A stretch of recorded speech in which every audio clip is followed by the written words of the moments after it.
Meek Mill is such a strange character in hip hop. Every few months, we see that man get online and embarrass himself or get in some unnecessary situations, making him look real bad. I mean, just a few months ago, rumors was coming out that Meek Mill got held for ransom by some LA Crips, which he came out and denied. Then last year, they was accusing Meek of being on that weird timing with Diddy. But even past these allegations and these gay allegations that got through on him, he would respond every time, really embarrassing himself. And over these past few years, we've been seeing Meek Mill kind of go on a downward trend. Now, Meek Mill is somebody most people know. He's been around for a long time, but him being around for a long time don't mean the talk around his name was always good. It's been many times throughout his career where we see Meek in some real bad situations. I mean, probably the biggest L he ever took was in that beef with Drake. And a point Drake made in this beef still is important to this day. It's still something that stood true throughout time. This beef went down all the way back in 2015, right? Drake, Meek, two buzzing rappers. And Meek would call out Drake basically saying, look, y'all know Drake put a verse on my album, but he didn't even write it. He had somebody ghost write it for him.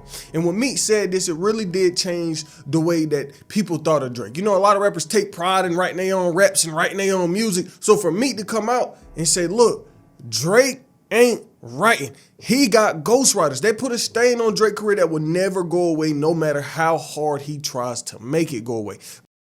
Vice wrote this: last night while most people were sleeping, a number of hip hop artists started voicing their opinions on ghostwriters after Meek Mill targeted Drake for not writing his own verse on Meek Mill album, and for not promoting Meek Mill album. But even though this beef left a real bad stain on Drake's career, the exact same thing could be said for Meek Mill. He came into this beef with a heavy hitter, this info bomb on the world. But what Drake turned around and did to Meek was something he really couldn't recover from either. Drake and Meek would get to dropping these diss tracks on each other. Meek dropped some, Drake dropped some, but Drake diss tracks was just punching. They was punching for real, and it ended with Meek Mill losing this beef. And the reason that I'm telling you this is for two reasons. One, because it's a very important moment in Meek Mill's career, and the second reason is because Drake called out Meek Mill on something. Twitter figures, Twitter habits. He said Meek Mill had Twitter figures. And now this was something that Meek has proved over and over again. I mean, even though him and Drake squashed that beef, that Twitter fingers label still never left that man Meek.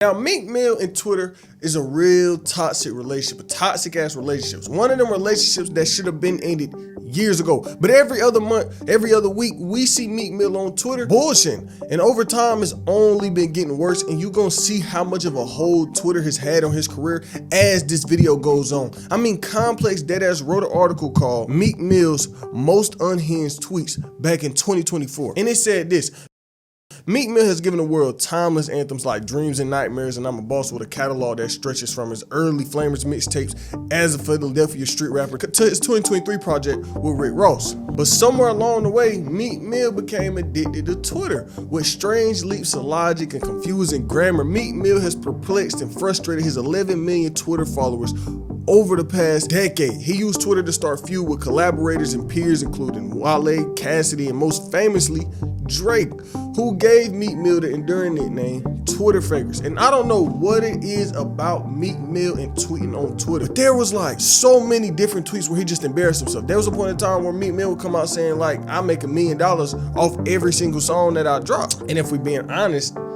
just off a song, just off dropping a song, no artist is making $1 million off every song. I don't even think Drake is making $1 million off every song that he put out. So for Meek to come out and say this, of course the internet was gonna be laughing, and of course people was gonna really want him to explain himself. And he would do that. He would get on Twitter defending the idea, basically defending the fact that he said he making $1 million off every song. He would say this: I own 100% of my masters in publishing. Now I'm a rap and I'm gonna have a ball with it and make music that touch people worldwide. For licensing and distribution, me and all Dream Chaser artists are totally independent. We're looking for top tier distribution. And before I keep going on, make sure you go follow me on Instagram at GetLikePrince. I'm really trying to grow my brand over there, and the link will be in the pinned comment. But even past the little Twitter problems, Meek was starting to get hit with some life problems. Now, they weren't directly involving him, but they was directly involving somebody under his label. So if you remember, back from 2021 when Kanye West was doing the whole Donda rollout, he was pushing this artist real heavy. This artist that was named Vori. Kanye had him on some real good songs. And this man, Vori, would end up signing the Dream Chasers Meek Mill label. And for a while, it was looking good until one day out of the blue, some crazy info would come out on this man. I mean, life-ruining footage came out of this man in the living room getting into it with his girl, threatening to kill this girl. This was Ace Cell wrote. On Wednesday, February 14th, Vori's girlfriend, Jane Daugherty, intentionally leaked footage on social media and accused him of DV. In the video, Vori is clearly seen intimidating her and at one point saying, "I will literally get you killed for real in real life." She said, "Vori, you're a disgusting person. You want to paint me out to be this whore/bad person when it's you." And so the news came out, and I mean, Vori getting backlash, which he deserved because he was tripping. What is we doing? But Meek would see this, and you know, this is an artist on his label, so people now looking at Meek Mill, they're like, you signing niggas like this? And Meek Mill is Meek Mill. He would get on Twitter straight calling the man out. He was like, "Man, I'm dropping him from my label." Meek said, "This guy's not a dream chaser. He has a mental problem. We cutting ties. We don't care how your music sound. He been ducking my calls for months and telling people I'm threatening him. He is not a dream chaser. I'm disconnected from all these wild ass people when it's lit out here. Life kind of serious. Hold your folks tight." Every time somebody in the A rob him, he called me and I gotta politely call people I rock with to assist him while he biting my back. I'd rather disconnect from people like that. Y'all out here manipulating any and everybody. Y'all gonna suffer. That's a bad game to play. Now, Meek being in these problems was one thing. And you know, he on Twitter, he be snapping on Twitter. And one of these people he just so happened to snap on, one of these people he so happened to really hate more than anybody else was that man, DJ Academics. This somebody Meek Mill hate more than anybody else in the industry. These two gonna have beef really to the end of time. Y'all know how Academics get, right? He speak, he say anything that he want to. He don't care who would offend. He don't care how niggas feel about it. If Act got something to say, Act gonna say it. And he did that with Meek Mill. And this is where they beef. So like 2024 was really filled with Meek Mill online mad at everybody, but also these Diddy allegations. That was a big thing that happened to Meek last year. People was really questioning what kind of relationship he had with Diddy because like I said earlier, Meek and Diddy was close. They was locked in. You was always seeing Meek with Diddy. So when the news first came out about Diddy, one of the first people the internet got to question it was that man Meek Mill. And I mean, he's the perfect person. He with Diddy all the time. So of course people gonna call up Meek, what you got going on? Of course people gonna get online, yo Meek, what was really going on with you and Diddy? What was really going on with Diddy in these parties? Because Meek had to be there. And it was bad. It was so much talk around Meek Mill getting cracked by Diddy and Diddy laying pipe on Meek Mill. It was so much. And then Meek would come out basically saying, look, like this affected my real life. I got my kids asking me am I gay and what I got going on with Diddy. Like 2024 was a real interesting year for Meek because it was the same amount of controversy. I mean, it was like every other month you seen Meek Mill getting into it with somebody, whether it's Act, whether it was 50 Cent, whether it was really anybody. But 2025 will come along and be just as interesting. Now, 2025 is not as bad as 2024 was for Meek Mill, but he been in a good bit of problems since this year started. Remember what I said at the start? There was rumors coming out that this man got robbed and held at gunpoint for ransoms by some gang members out in LA. Mm-hmm. So Meek is in the club, like he's up there like, yo, hold on, wait a minute. Y'all thought I was finished and y'all just tapped him on the shoulder. I just want to know. This shit crazy. Cuz didn't even get to that part. He walked in. He didn't even get to the intro. No. God damn it. He walked in. As soon as he walked in or whatever, all the security that was with him, they spent around. I grabbed Cuz. Bro, get on the phone with Ross. Honey, all right, that's enough now. We're not going to tell all the details. No, we got to hear this one. I said, get on the phone with Ross. This one going to go high. What?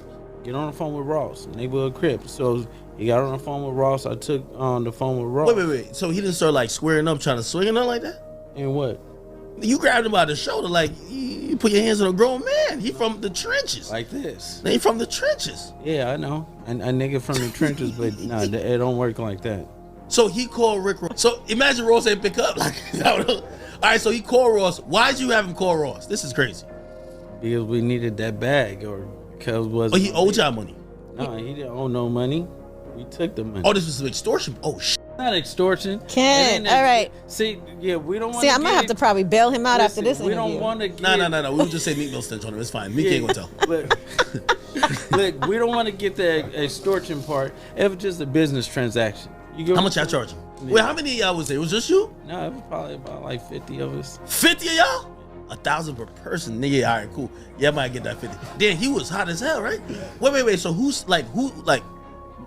I'm pretty sure, like, Ross hasn't answered to this. Meek neither. They're probably saying, the line, we ain't sending no money. How did y'all receive the cash? Cash. They gave you cash money? Yeah. No, they ain't gonna say nobody lying. And so this came out. It's all over the internet. People questioning Meek, and he would get online defending himself, basically calling it cap, saying that, like, I didn't get robbed. Meek said, the guy must be using the story to confuse his incident because I ain't never seen him before.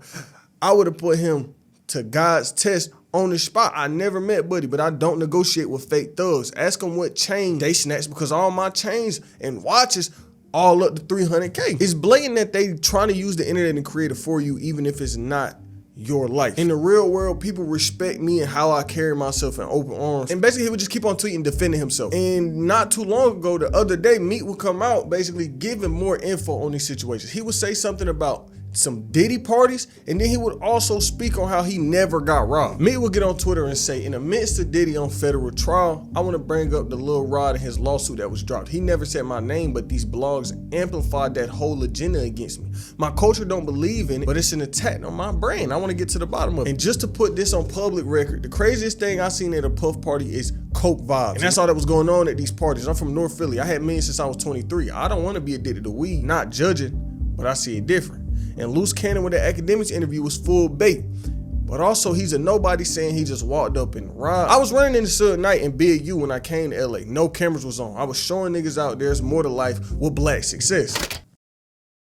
And so Meek life over these past few years, it has been crazy. And he's been in constant problems. And it's not really looking too good for Meek Mill. I mean, especially after getting accused of being in the freak-offs. And then on top of that, Meek Mill's addiction to Twitter has been really bad for his career. I mean, public opinion can be bad around Meek Mill, but then when he gets on Twitter and he tweets something stupid or he tweets something freaky or he just embarrasses himself on Twitter, it kind of makes the whole conversation around his name so much worse. Like the public reputation around Meek name, the thoughts about him is just in the dirt right now. Then music-wise, that's not even at the really forefront of Meek Mill career no more. When people think about Meek Mill and talk about Meek Mill,